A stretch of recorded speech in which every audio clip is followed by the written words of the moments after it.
Seated on the dais with me, Minister of State for Civil Aviation and Transport, General Dr. V.K. Singh Ji, Honorable Minister of PWD and Cinema, Government of Telangana,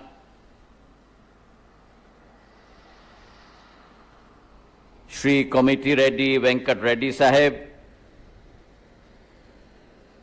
Chairman of FICCI Civil Aviation Committee and President of Airbus India, Remy Mellard, Joint Secretary in my ministry, Asangba Chubaoji, Deputy Chief Minister of Haryana, my good friend Dushyant Chautala ji, Honorable Ministers present here from all four corners of the globe, from Fiji, Cambodia, Hungary, Saudi Arabia, Sri Lanka, Sweden, Tanzania, Honorable Ambassadors, industry captains, delegates, colleagues from the centre, various state governments, representatives of the Fourth Estate, my friends from the media, ladies and gentlemen. It gives me great pleasure and an honor to welcome you to Wings India 2024. And the theme this year, Connecting India to the World in Amrit Kal, setting the stage for Indian civil aviation at 2047. India has traversed, ladies and gentlemen, a long distance. In her last 75 years of independence, reaching the point of her Amrit Kal. And our journey from Amrit Kal to our Shatabdi Kal, from 75 years to our century, will be dotted along the way with new records, a faster pace of development, and a rising on the world stage based on our age-old philosophy of Vasudeva Kutumbakam. The world is one family. Now in that journey, from Amrit Kal to Shatabdi Kal, from the 75th year of our independence to the 100th year of our independence, this concept of Vasudeva Kutumbakam, truly that the world is one family, cannot be better espoused by any other sector than our very own civil aviation sector. It is these aircrafts, these vehicles that connect people to people, that connect hearts to hearts, that are able to transform lives, bring about social progress, bring about economic progress. And aviation, ladies and gentlemen, in the last 100 years has ensconced and embodied relentless pursuit of innovation, relentless pursuit of advancement, and always led the technology curve in terms of bringing about new paradigms of innovation that then trickle down to other sectors across the globe. It is also a sector that provides a platform for exchange of ideas, for exchange of knowledge, for an exchange of experiences. And it is the potpourri or the bowl of bringing these ideas of information, knowledge, and experience together that makes the world truly one in terms of evolving new solutions. It is also a sector, our civil aviation sector, that along with social development brings about truly the ability to transform lives. The economic multiplier capability of our sector, for every rupee or dollar invested, is 3.1. The employment multiplier for our sector, direct to indirect, for every job that is created by these aircrafts, these airports, every direct job that is created, there are 6 indirect jobs that are created. And mind you, this is not taking into account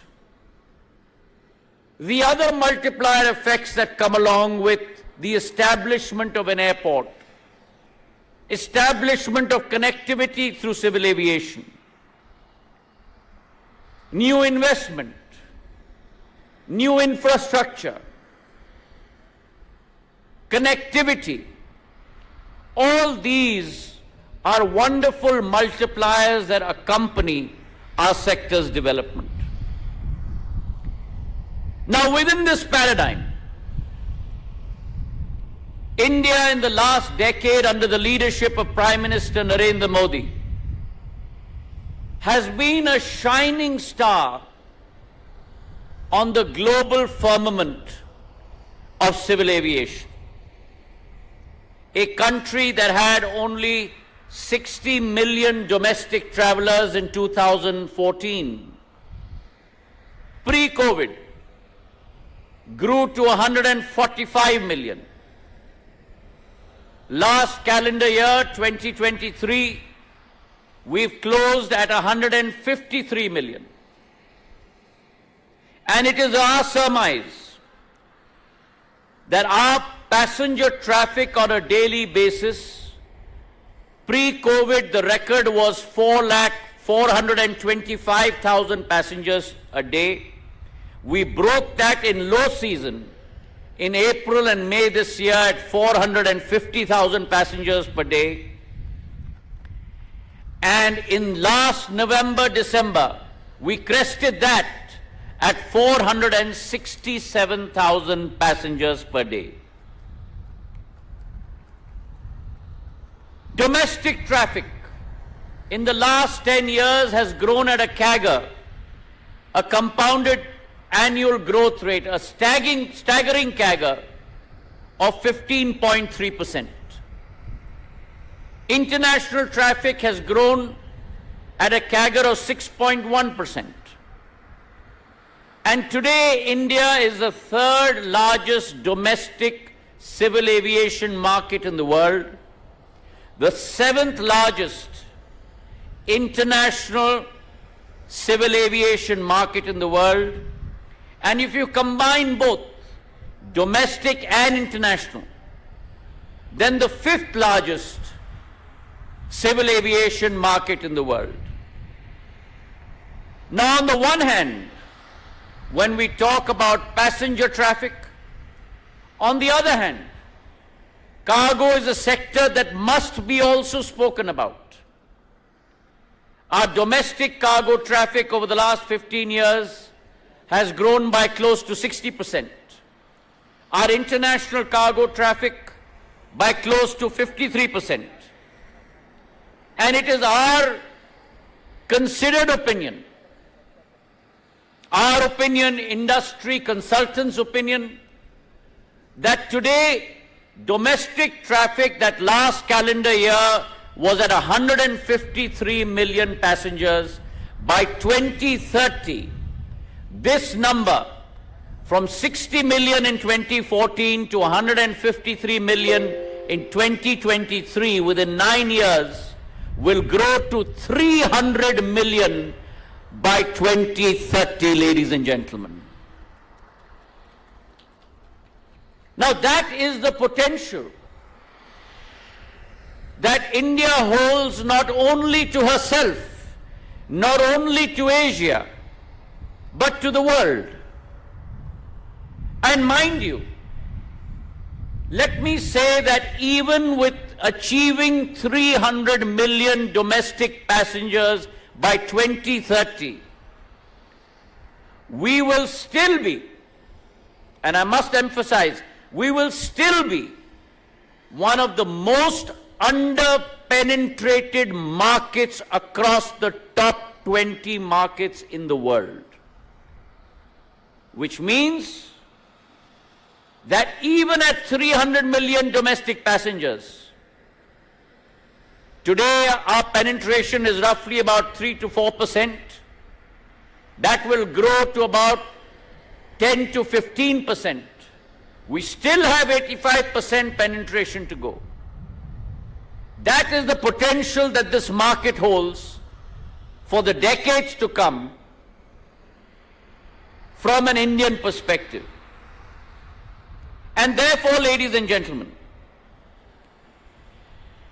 under the guidance of our Prime Minister, we are preparing for this potential. We are preparing for the potential by creating capacities, removing bottlenecks, simplifying procedures, so that by 2047, when India achieves her 100th year of independence, this civil aviation sector is able to support not a current $4 trillion economy, not a futuristic, in the next 3 to 4 years, $5.5 trillion economy, but by 2047, our sector is able to support a $20 trillion economy in our country. And therefore, the focus is not only on building airports, not only in creating capacity of aircraft. As far as those two areas are concerned, we had 74 airports in our country until 2014. 74 airports built in 65 years. In the last 10 years, we have modernized and built an additional 75 airports, waterdromes and heliports, taking that number to 149. And it is our target that by 2030, we will take that number of 149 to upwards of 200 airports, waterports and heliports in our country. Whereas we talk about the capability of airports, we have reached tier 2 cities, tier 3 cities that formerly had been wiped off the civil aviation map of our country. At the same time, we have kept our eyes on our metros, because there is a hub and spoke model in the area of civil aviation. Our 6 metros that in 2021 had a throughput capability of 221 million, in the last 2.5 years have grown to 261 million. And in the next 4 years, will have a throughput capacity of close to 420 million passengers, with two new greenfield airports, one coming up in Navi Mumbai and the other next to Delhi in Jewar. So 2 brand new greenfield airports will be added to our portfolio in the days to come. Today we launched Udan 5.3. This regional connectivity scheme has truly transformed our arena and our sector. Cities that had not been connected before, people that could only see aeroplanes flying above their heads, through a viability gap funding model. Today, under Udan, infrastructure has been built at 76 airports, waterdromes and heliports. Close to 517 new routes have been operationalized that couldn't have been dreamt of being operationalized in the past. And for this, I must thank our airlines who have come many steps forward and taken up that challenge. Along with that, we have transported close to about 14 million, close to about 133 million people from this Udan scheme, with 251,000 flights being flown through this Udan scheme. We've also looked at, as Remy has said, at the last mile connectivity. That last mile connectivity through the higher penetration of helicopters. Our northeastern states, our hilly states, Jammu and Kashmir, where we have launched a new Udan scheme only for helicopters and another one only for small planes. 19-seater to 36-seater planes. We've launched a new heli portal. We've launched a new heli disha. It is our aim in the future to expand the capability of our heliports so that every district in our country, in the future, every district has a modern heliport that is put in place. We've also enhanced our safety and security issues, looked at capacity building, and with regard to capacity building, completely deregulated and brought about new policies for flying training organizations, for MROs, done away with high rental rates, done away with the concept of royalties, and thereby allowed the MRO and FTO sector to flourish. Today we have close to 57 FTOs in India. The only helicopter FTO in Asia has been established in Khajuraho. From 95 MRO facilities, we are now at 150 MRO facilities. And today, at this event, we have launched many MRO new joint ventures, one with Airbus, the inauguration of the GMR school, which I must congratulate the GMR group. I laid the foundation in September 2021. It will be an MRO school establishing engineers, not only for GMR's in-house MRO, but also for their competitors' MROs. And the degree that they will get, our engineers will not only be exposed to the curriculum of DGCA, the rules of DGCA, but international frontiers like EASA. And there will be a dual degree that our engineers will get, which will really improve the skill set from an Indian perspective. Last year, we resolved that we will create a new record. The total number of commercial pilot licenses given out in India was 1,622. The last record prior to that was 1165 in 2022. And therefore, we've increased the number of CPLs in India by 40% within 1 calendar year. 18% of these 1,600 CPLs that were given out have been given out to our Nari Shakti, our women. And I'm proud to say that in India, 15% of our pilots and captains are women pilots and women captains, a world record across the globe. Women empowerment is a huge theme in India.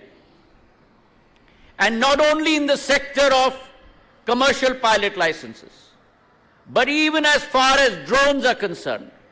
It's the Prime Minister's resolve that India must become the global drone hub of the world. We have put together a new productivity-linked incentive scheme for drones. We have brought about simplified and facilitative regulation for drones.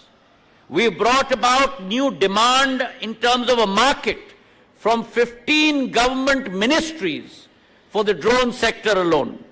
But it is the Prime Minister's resolve that by this February and this March, we will train the first batch of 1,000 Namo drone Didis, women drone pilots that will navigate the skies of rural India through their prowess and their skill, raising that number to 10,000 by a government-sponsored scheme where they will be given full subsidy for their drones, free curriculum and pedagogy teaching, and insurance for their drone schemes. So therefore, our fervent target is to broaden our civil aviation sector, is to deepen our civil aviation sector. And with that, many structural changes have been brought about. Our sector was saddled with huge structural economic costs. Value-added tax on ATF, air turbine fuel, ranged between 1 to 5% in 12 Indian states and 25 to 30% in the balanced 24 union territories and states. Through huge perseverance, and I must from this podium thank the chief ministers of 19 states who have come forward, lieutenant governors and chief ministers, and 19 states have lowered their value-added tax on ATF from a burdensome 25-30% to between 1 to 4%. And therefore in India today, we have 31 states and union territories that levy VAT on ATF of only 1 to 5%, and only 5 outliers that are left in the higher bracket. And I'm confident that the growth that we are seeing in civil aviation today or tomorrow, they will have to come onto the bandwagon and lower their VAT on ATF to provide capability to the people of their states. Along with this, we believe that we need to strengthen our institutional framework. We have been able to give DGCA, our ATCOs within Airports Authority of India, new strength by increasing their capacities. Our air traffic controller strength in the last 2 years has grown from 2,700 to almost 4,000, an increase of 33%, and an additional 500 will be joining this year. Our Security Bureau of Control of Aviation Security increased staffing of close to 300 to 400 so that this growth can be handled. It is not good enough just building airports, having more fleet size. The institutional bandwidth also needs to be strengthened. Today has been a landmark day for civil aviation in India, with the launch of Udan 5.3, with the inauguration of Airbus's Tata Joint Venture Training Center, with the announcement of Airbus's new manufacturing contracts in India. Aerospace manufacturing, no pun intended, is at takeoff stage in India. You now have scale in India. Our fleet size has grown from 400 to 713. The largest orders in civil aviation history.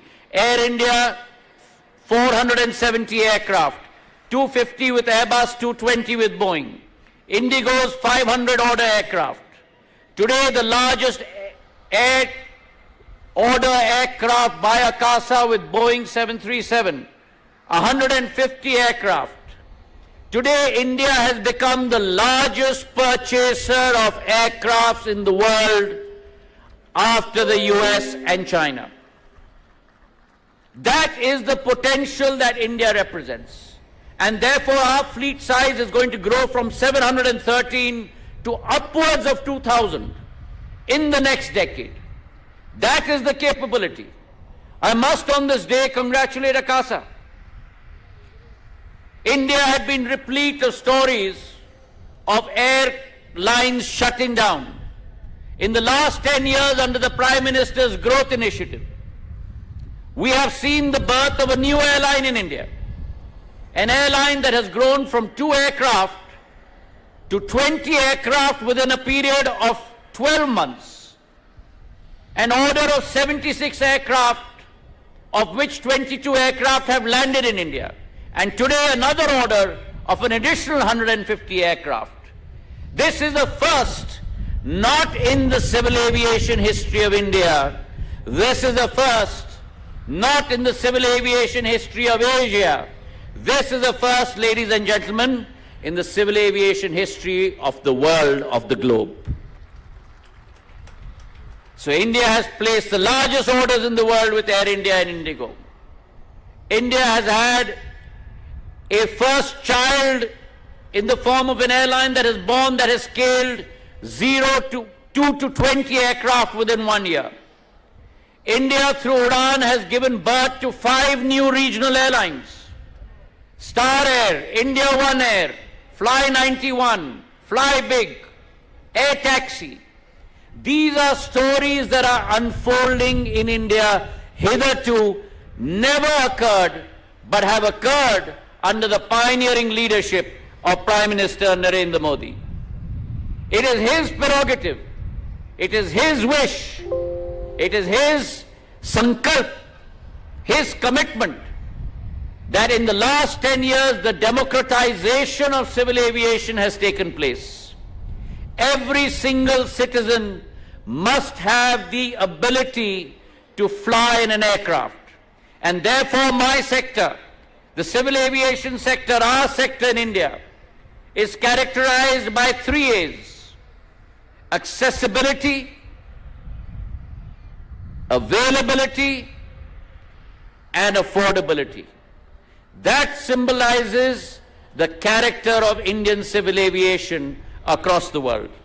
So at this Wings India 2024, as we resolve to face the challenges of environmental sustainability, as we resolve to face the challenges of air traffic management, digital technology, sustainable aviation fuel, I believe that it is our collaborative efforts, our shared vision, our collaboration, our strengthening of multi-sectoral cooperation that will navigate the complexities of a rapidly changing ecosystem of civil aviation in the world. Let me commit to you that as Government of India and as a ministry, under the leadership of Prime Minister Narendra Modi, we are committed unwaveringly to ensure that we resolve to bring about speedy growth in our sector. And let me end with this thought, that it is our resolve not to be regulatory in nature. It is our resolve to be facilitative in nature. Because in your success lies our success, lies India's success, lies civil aviation success across the world. And therefore, as we stand here today, sharing a commitment to shaping a future where the skies are limitless and our possibilities are boundless, I welcome you all to Wings India 2024. Thank you very much. Jai Hind, Jai Bharat. Thank you, Honorable Minister, for your extremely noteworthy address. And ladies and gentlemen, with this, we conclude our inaugural session. May I request you to once again join me in thanking our Honorable Minister for his gracious presence, his encouraging words, and his commitment to this sector. With this, Honorable Minister, along with our esteemed dignitaries on the dais, will take a tour of the static display area and will also inaugurate the exhibition.